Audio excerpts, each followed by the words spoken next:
What is photosynthesis? Photosynthesis produces sugar molecules as a food source for the plant. All organisms need the ability to produce ATP for energy, so all organisms carry out respiration. The raw materials of photosynthesis are carbon dioxide and water. Light energy is converted into chemical energy. Many leaves have a layer of wax called the cuticle as their outermost layer. This layer protects the plant against water loss and insect invasion.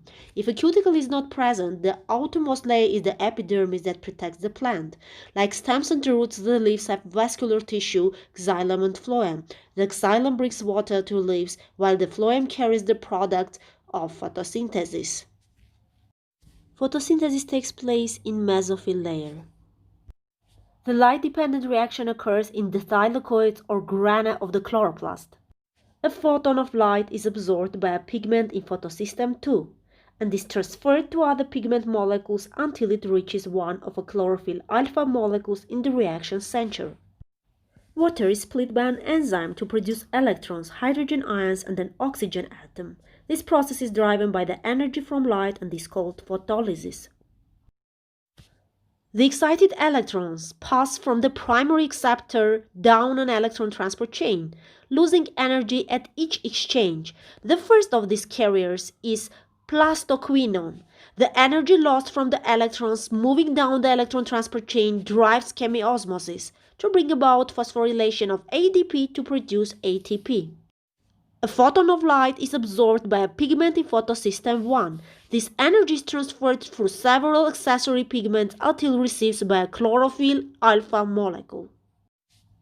The ATP and NADPH produced by the light-dependent reaction provide the energy and reducing power for the light-independent reaction to occur. Up to this point, there has been no mention of carbohydrate production. Therefore, as we know, glucose is a product of photosynthesis. The result of the light-independent reaction must be the production of glucose.